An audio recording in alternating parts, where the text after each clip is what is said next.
చందమామ కథలు. పాత చెప్పులు. రచన సి జగన్నాథరావు. ఒక గ్రామంలో సుబ్బయ్య అనే కాపు ఒకడు ఉండేవాడు. అతను తనకున్న కొద్ది పొలాన్ని తానే స్వయంగా చేసుకొని అందులో కాయలు కూరలు పెంచి వారానికి ఒకసారి బస్తీకి తీసుకుపోయి అమ్మి బస్తీ నుంచి ఇంటికి కావలసిన సరుకులు తెచ్చుకొని కాలక్షేపం చేస్తున్నాడు. బస్తీకి వెళ్ళినప్పుడల్లా సుబ్బయ్య అక్కడి ఆలయానికి వెళ్ళి తప్పక దేవుడి దర్శనం చేసుకొని మరి ఇంటికి బయలుదేరేవాడు. ఒకసారి సుబ్బయ్య బస్తీకి బయలుదేరేటప్పుడు ఉత్తకాళ్లతో బయలుదేరాడు. కారణం ఏమంటే అతని పాత చెప్పులు బొత్తిగా పనికిరాకుండా అరిగి బొక్కలు పడిపోయాయి. అందుచేత అతను ఈసారి కూరలమ్మిన డబ్బులో నుంచి బస్తీలో కొత్త చెప్పులు కొనుక్కున్నాడు. వాటితోనే అతను ఆలయానికి వచ్చి చెప్పులు బయటనే విడిచి దేవుణ్ణి దర్శించుకోవటానికి గుడి లోపల ప్రవేశించాడు. ఆ ఆలయం సమీపంలోనే కోటయ్య అనే చిల్లర అంగడి వ్యాపారస్తుడు ఉంటున్నాడు. అతను కూడా ఆలయానికి వచ్చి దేవునికి దండం పెట్టుకొని సుబ్బయ్య లోపలికి పోతూ ఉండగా తాను బయటికి వచ్చాడు.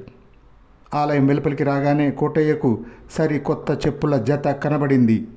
లోభ స్వభావుడైన కోటయ్యకు వీలుంటే వాటిని కాజేయాలని ఆశ కలిగింది. వాటిని కాళ్లకు తొడుక్కున్నాడు. ఆ చెప్పులు అతని కోసమే కుట్టినట్టుగా సరిపోయాయి. కొద్ది క్షణాల పాటు ఆ చెప్పులు వేసుకొని కోటయ్య అటు ఇటు తిరిగాడు. ఎవరు అతన్ని అడ్డగించలేదు. ఆ చెప్పుల తాలూకు మనిషి ఎవడు ఆ దాపుల లేడని నిర్ధారణ చేసుకొని కోటయ్య చెప్పుల కోసం ఇంటికి వెళ్ళే పని కూడా లేదు గనక కొత్త చెప్పులతోనే తిన్నగా దుకాణానికే వెళ్ళాడు. కోటయ్య బయలుదేరిన కొద్ది క్షణాలకే సుబ్బయ్య ఆలయంలో నుంచి వచ్చి తన కొత్త చెప్పులు లేకపోవటం గమనించాడు. ఎవరైనా పొరపాటున వేసుకొని పోయి ఉంటారు అనుకోవటానికైనా మరొక జత చెప్పులు అక్కడ లేవు. తన చెప్పులు ఎవరో దొంగతనం చేశారు. దేవుడి సన్నిధినే దొంగతనం జరిగిపోయింది. దేవుడి దర్శనం కోసం వచ్చినవాడే దొంగతనానికి పాల్పడ్డాడు. ఎంతో సాహసించి కష్టార్జితం వెచ్చించి కొన్న కొత్త చెప్పులు పోయేసరికి సుబ్బయ్యకు ప్రాణం చివుక్కుమన్నది. ఆ చెప్పుల జాడ కనుక్కోకుండా గ్రామానికి తిరిగి వెళ్ళటానికి అతనికి బుద్ధి కలగలేదు.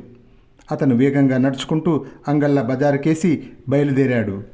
కొద్దిసేపట్లోనే సుబ్బయ్యకు తన ముందు నడిచిపోతున్న కోటయ్య కనిపించాడు. కోటయ్య కాళ్లకు ఉన్నవి కొత్త చెప్పులే.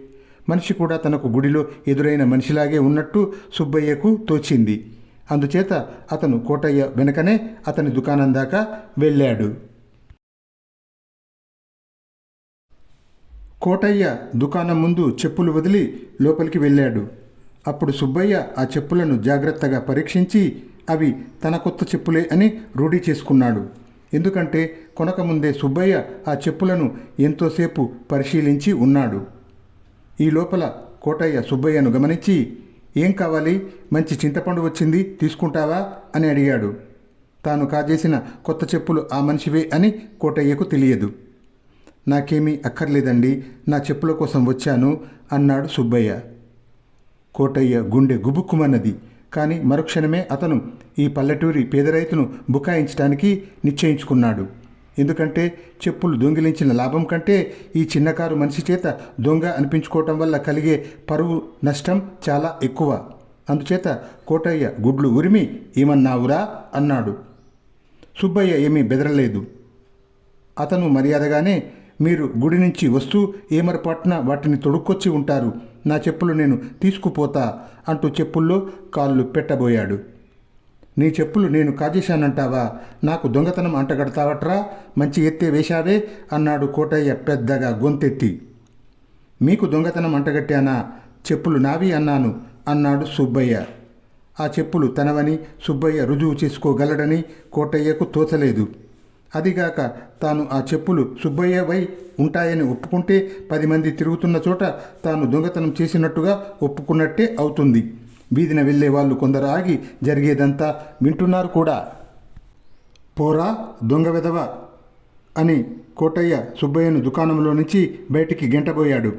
అప్పుడు సుబ్బయ్య, "నా చెప్పులు, నా కొత్త చెప్పులు" అని కేకలు పెట్టాడు. మరింతమంది చేరారు. ఆ చెప్పులు ఎక్కడ కొన్నావని కొందరు సుబ్బయ్యను అడిగారు. వీధిన వెళ్ళే మాదిగవాడి దగ్గర కొన్నానని సుబ్బయ్య చెప్పాడు. చూడబోయ్, ఆ చెప్పులు నీవని నువ్వు రుజువు చేసుకోలేవు. అవతల పెద్ద మనిషి అవి తనవి అని అంటున్నాడాయే.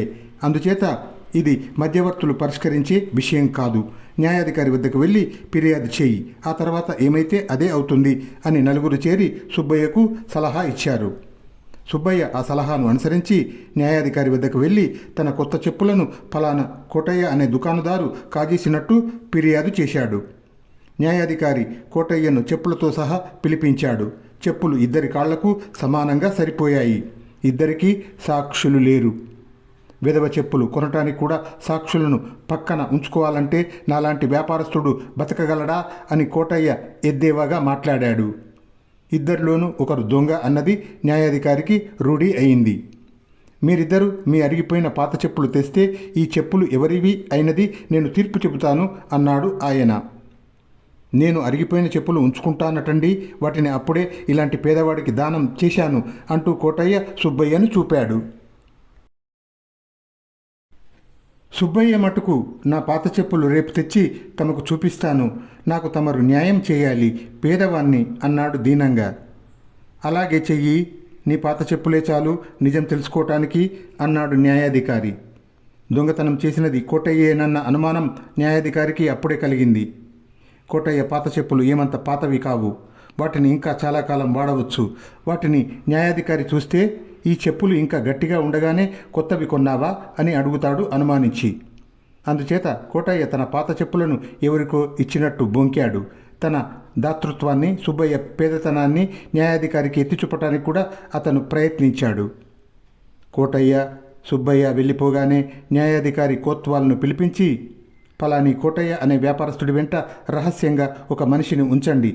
అతను ఈ రాత్రికి ఫలానా గ్రామం వెళ్ళి అక్కడ ఒక చిన్న దొంగతనం చేసే అవకాశం ఉన్నది అని చెప్పాడు. న్యాయాధికారి ఊహించినట్టుగానే కోటయ్య సుబ్బయ్య పాత చెప్పులను తస్కరించడానికే నిశ్చయించాడు. కోతిపుండు బ్రహ్మరాక్షసి అయినట్టయింది. సుబ్బయ్య ఆ చెప్పులు తనవి అన్నప్పుడే వాటిని వాడి మొహాన పారేస్తే పోయేది. బజార్లో 10 మంది దొంగ అని పోతారని భయపడి తాను సుబ్బయ్యను బుకాయించాడు.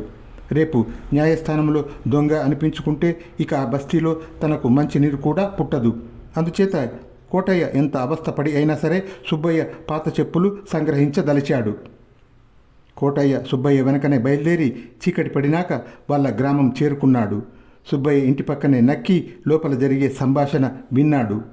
సుబ్బయ్య తన భార్యకు జరిగినదంతా చెప్పి, నా పాత చెప్పులను ఎక్కడ ఉంచావు, వాటిని రేపు న్యాయాధికారికి చూపిస్తే గాని నా కొత్త చెప్పులు నాకు రావు అన్నాడు. ఇంటి వెనుక చూరు కింద దాచాను అన్నది సుబ్బయ్య భార్య. ఈ రహస్యం తెలియగానే కోటయ్య ఆ పాత చెప్పుల కోసం వెతికి వాటిని తీసుకొని బస్తీకి పోతూ దారిలో కనిపించిన ఒక పెద్ద పొదలోకి వాటిని విసిరిపుచ్చుకు గిరవాటు వేశాడు. అతను ఈ పని చేసిన మరుక్షణం 4 దొంగలు అతన్ని పట్టుకొని అతని వేళ్ల ఉంగరాలు లాక్కొని పారిపోయారు. మర్నాడు న్యాయస్థానానికి కోటయ్యలాగే సుబ్బయ్య కూడా ఒట్టి చేతులతో హాజరయ్యాడు. నీ పాత చెప్పులు తెచ్చావా అని న్యాయాధికారి అడిగితే, సుబ్బయ్య అవి నిన్న సాయంకాలం కూడా ఇంటి చూరు కిందనే ఉన్నాయి, తెల్లవారి ఎంత వెతికినా దొరకలేదు అన్నాడు. న్యాయాధికారి ఒక భటుడికి సజ్ఞ చేయగా వాడొక పాత చెప్పుల జత తెచ్చాడు. సుబ్బయ్య వాటిని గుర్తించి, ఇవే నా చెప్పులు అన్నాడు ఆశ్చర్యంతో.